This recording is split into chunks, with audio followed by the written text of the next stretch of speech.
ప్రమాణ స్వీకార కార్యక్రమానికి వచ్చిన గ్రామ ప్రజలందరికీ పేరు పేరున ధన్యవాదాలు తెలియజేసుకుంటున్నా.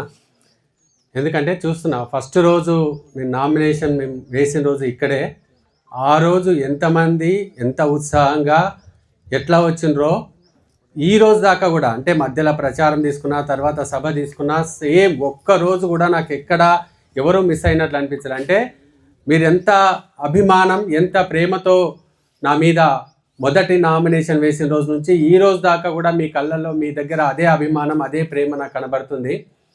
నిజానికైతే నాకు నామినేషన్ రోజు భయం అనిపించలే, మధ్యలో ప్రచారంలో భయం అనిపించలే, ఓటింగ్ అయ్యేటప్పుడు భయం అనిపించలే, కౌంటింగ్ జరిగేటప్పుడు భయం అనిపించలే. ఎందుకంటే నాకు తెలుసు ఖచ్చితంగా మనం గెలుస్తాం.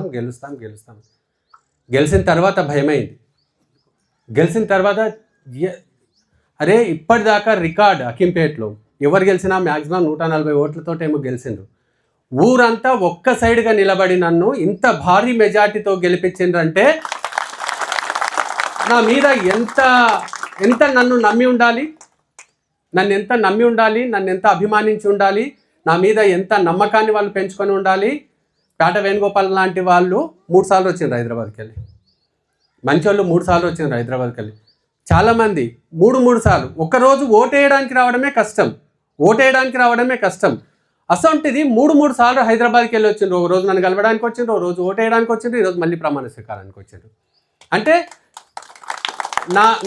నన్ను ఎంత నమ్మిండ్రో ఆ నమ్మకాన్ని చూస్తే భయం అనిపిస్తుంది. వీళ్ళు ఇంత నన్ను నమ్మి వచ్చిండ్రు కదా, నా మీద నమ్మకం పెట్టుకున్నారు కదా, ఇక నేనైతే ఈ ఊరి మహిళలకు ఏం చేసినా తక్కువే. ఎందుకంటే నాకు, అంటే చెప్పొచ్చో చెప్పరాదో తెలియదు కానీ, నాకు 100 ఓట్లు పడితే 80 ఓట్లు మహిళలే పడ్డాయి. ఒక్క సైడ్గా నాకు నిలబడి, పురుషులు కొంత అటు ఇటు ఉన్న, మహిళలు మాత్రం ఒక్క సైడ్గా నిలబడి ఈరోజు నా వెనుక నిలబడ్డారు. అమ్మ, మీకు ఆ రోజు ఏం చెప్పినానో ఈరోజు అదే చెప్తున్నా. ఖచ్చితంగా మీ అందరి నమ్మకాన్ని నేను నిలబెట్టుకుంటా. హకీంపేట నాది, హకీంపేట అని చెప్పేసి మీరు ఎక్కడ చెప్పుకున్నా మీకు గౌరవం దక్కేలేనే ఈ ఊరు తయారవుతుంది.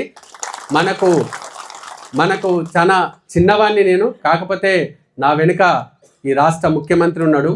ఈ రాష్ట్ర ముఖ్యమంత్రికి నేను దగ్గర అవ్వడమే నా అదృష్టం, ఈ ఊరి అదృష్టంగా కూడా నేను భావిస్తూ ఉంటా.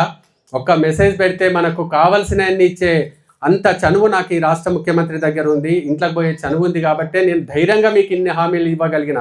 చాలామంది బయట ఊర్లలో అడుగుతున్నారు, అరే ఒక ఎమ్మెల్యే ఇచ్చిన కంటే ఎక్కువ హామీలు ఇచ్చినావు కదా, ఎట్లా నిలబెట్టుకుంటావు, మళ్ళీ ఆ జనాల ముందుకు ఎట్లా పోతావు అంటుంది. నేను చెప్పిన, అరే పిచ్చోళ్ళారా, ఎమ్మెల్యే కాదు ఇచ్చింది హామీ, ముఖ్యమంత్రి ఇచ్చిండు హామీ అని చెప్పేసి. ఎందుకంటే నేను ఇయ్యలేదు. నేను ప్రతిదీ రేవంత్ నన్ను అడిగే హామీ ఇచ్చిన. నా ఊరికి ఏమి ఇస్తున్నామన్నా, ఏం చేస్తున్నామన్నా, మన ఊరిని అకింపేటని ఎట్లా చేస్తున్నామన్నా, మీ ప్లాన్ ఏంటి అకింపేట మీద అని చెప్పేసి ప్రతిదీ రేవంత్ అన్న నోటి వెంబడి వచ్చిన తర్వాతే నేను హామీ ఇచ్చిన. కాబట్టి వాళ్ళందరికీ నేను చెప్పిన, నేను ఇచ్చింది ఒక సర్పంచ్ ఇవ్వలేదు హామీ, రాష్ట్ర ముఖ్యమంత్రి మా ఊరికి హామీ ఇచ్చిండు. అది ఆయన రాలేడు కాబట్టి నా నోటితో చెప్పిన.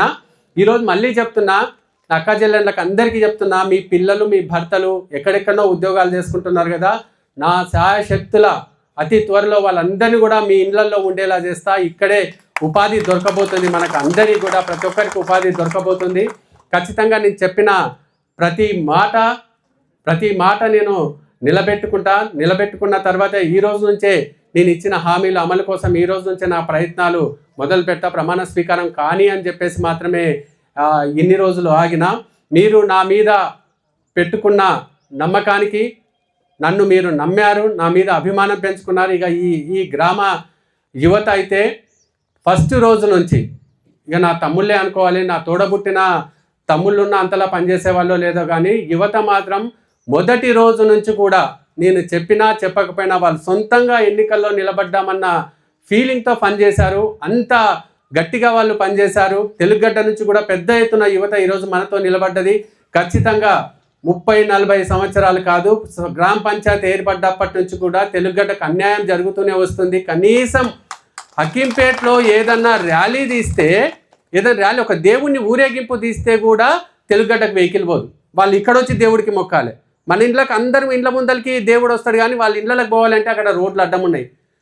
వాళ్ళు ఇన్ని రోజులు వాళ్ళని ఎవరైతే నమ్మించి మోసం చేసిండ్రో వాళ్ళందరికీ నేను చెప్తున్నా, నన్ను నమ్మిన తెలుగుగడ్డకు చాలా మంచి ఓట్లు వచ్చినాయి నాకు.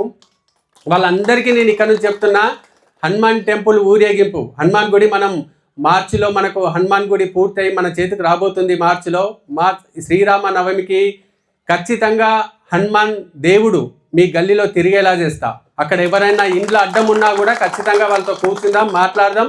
వాళ్ళ ఇళ్ళనన్నిటినీ ఇచ్చేసి ఖచ్చితంగా అక్కడికి హనుమాన్ దేవుడు మీ ఇండ్ల ముందుకు వచ్చేలానే చేస్తా.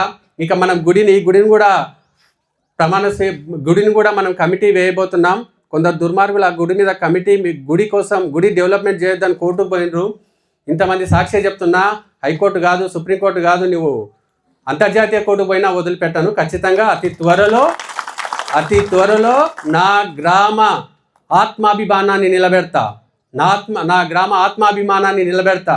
నా గ్రామంలో పక్క ఊరు పేరు పెట్టడం ఏంది, ఖచ్చితంగా అది కూడా చేస్తా. మళ్ళొకసారి నా మీద ఇంత నమ్మకం పెట్టిన మీ అందరి నమ్మకాన్ని నేను నిలబెట్టుకుంటా. అతి త్వరలో ఇంకొక గుడ్ న్యూస్ కూడా హకీంపేటకు చెప్పబోతున్నాం. అతి త్వరలో అది కూడా వస్తుంది. మన కష్టానికి ఇంకో ప్రతిఫలం కూడా మనకు రాబోతుంది. కాబట్టి ఇక మీరు అందరూ తలెత్తుకొని చెప్పొచ్చు, మీది ఏ ఊరు అంటే హకీంపేట. ఇంతకుముందు హకీంపేట అంటే హైదరాబాద్లో ఆ ఎయిర్పోర్ట్ ఉన్న హకీంపేట అంటుండ్రి. అట్లా కాదు, హకీంపేట అంటే రాష్ట్ర వ్యాప్తంగా కూడా మీకు గౌరవం దక్కేలానే అతి త్వరలో జరగబోతుంది. మరొకసారి నా అక్కా చెల్లెళ్ళకు, ముఖ్యంగా ఈ గ్రామ మహిళలకు చేతులెత్తి దండం పెడుతున్నా. మీ అభిమానంతో ఈరోజు రికార్డ్ మెజార్టీ, ఎక్కడ పోయినా అమ్మో ఇంత మెజార్టీ వచ్చిందా అని చెప్తున్నారు. ఇంత మెజార్టీ రావడానికి ప్రధాన కారణమైన మీకు అందరికీ కూడా మరొకసారి ధన్యవాదాలు తెలియజేసుకుంటున్నా. కార్యక్రమం అయిపోయిన వెంబడే మనం అక్కడ భోజనాల కార్యక్రమం ఉంది. ఇది ప్రమాణ స్వీకారం కాదు, నా ఇంట్లో ఫంక్షన్గానే నేను ఫీల్ అయ్యి మీకు అందరికీ ఈరోజు అక్కడ భోజనాలు ఏర్పాటు చేసినా. మీరు అందరూ కూడా అక్కడికి వచ్చి భోజనాలు చేసుకోవాలి. మరొకటి చెప్తున్నా, ఇంతకుముందు కనీసం గెలిచిన తర్వాత కూడా ఇట్లా సభ పెట్టేవాళ్ళు కాదు. ఇప్పటి నుంచి అట్లుండదు. వార్డు మెంబర్ అయితే గెలిచిన రోజే ఉప సర్పంచ్ని ఎన్నుకోనికే తప్ప వేరే దానికి పనికొచ్చేటోడే కాదు వార్డు మెంబర్ అనేటోళ్ళు. ఇప్పటి నుంచి అట్లుండదు. ప్రతి దానికి పిలుస్తా. నేను చేసే ప్రతి పని మీ ముందు పెడతా, సభ ముందు పెడతా. సభకు ఓన్లీ సర్పంచ్ మెంబర్లను కాదు, అందరినీ పిలుస్తా, వచ్చే వాళ్ళు అందరినీ పిలుస్తా. ఈరోజు ఎట్లా పిలుస్తున్నా అట్లా పిలుస్తా. ప్రతిదీ మీ ముందు పెట్టి మీ అనుమతి తీసుకున్న తర్వాతే ఈ ఊర్లో ఏ పనైనా జరుగుతుంది. మీకు అందరికీ తగిన గౌరవం ఉంటుంది. ఖచ్చితంగా మిమ్మల్ని అందరినీ ఇన్వాల్వ్ చేస్తా. ఈ దీంట్లో రాత్రి ముస్లిమ్స్ చాలా దూరం నుంచి వచ్చారు, వాళ్ళకు కూడా చెప్పి పంపించిన. ఈ రోజు నుంచి ఈ ఊళ్ళో జరిగే ప్రతి అభివృద్ధి కార్యక్రమంలో ప్రతి ఊరు ముందు పెట్టిగో నేను ఇది చేయబోతున్నా, మీకు సమ్మతమేనా అడిగిన తర్వాతే ఈ ఊళ్ళో ఏదైనా జరుగుతుంది. ఇప్పటి నుంచి ఖచ్చితంగా వార్డు మెంబరు ప్రతి వార్డులో నేను చాలా హామీలు ఇచ్చింది. ఇక్కడ వార్డు మెంబర్లకు అందరికీ నేను చాలా సీరియస్గా చెప్తున్నా. నేను చాలామందికి చాలా చెప్పిన, నాకు కొన్ని గుర్తుంటాయి, కొన్ని మర్చిపోతుండొచ్చు. మీరు వార్డు చిన్నది కాబట్టి మనం ఎవరికి ఏం హామీ ఇచ్చినామో మీరు పేపర్ మీద రాసుకోండి. వాళ్ళ ఇళ్ళకి పోయి పేపర్ మీద రాసుకొని రండి నా దగ్గరికి. మనం ఎలక్షన్కి పోయినప్పుడు ఫలానా వ్యక్తికి మనం ఈ హామీ ఇచ్చినాం, ఫలానా రోడ్డు వేస్తామని చెప్పేసి పూర్తి బాధ్యత వార్డు మెంబర్దే. ప్రజలకు కూడా చెప్తున్నా, మీ దగ్గర ఏదైనా ఉంటే వార్డు మెంబర్ని పట్టుకోండి పోయి గట్టిగా, ఖచ్చితంగా. అందుకే వార్డు మెంబర్లకు మళ్ళీ చెప్తున్నా, నేను మర్చిపోయి ఉండొచ్చు కొన్ని సమస్యలు, మీరు గుర్తు పెట్టుకొని నా దగ్గరికి తీసుకురండి. తీసుకొస్తే ఖచ్చితంగా మనం ఇచ్చిన మాట నిలబెట్టుకోవాలి. మళ్ళీ ఓట్లు అడగడానికి పోవాలంటే మనకు మోహం ఉండాలి. కాబట్టి ఇచ్చిన ప్రతి మాటను కూడా మనము నిలబెట్టుకోవాల్సిన అవసరం ఉన్నది.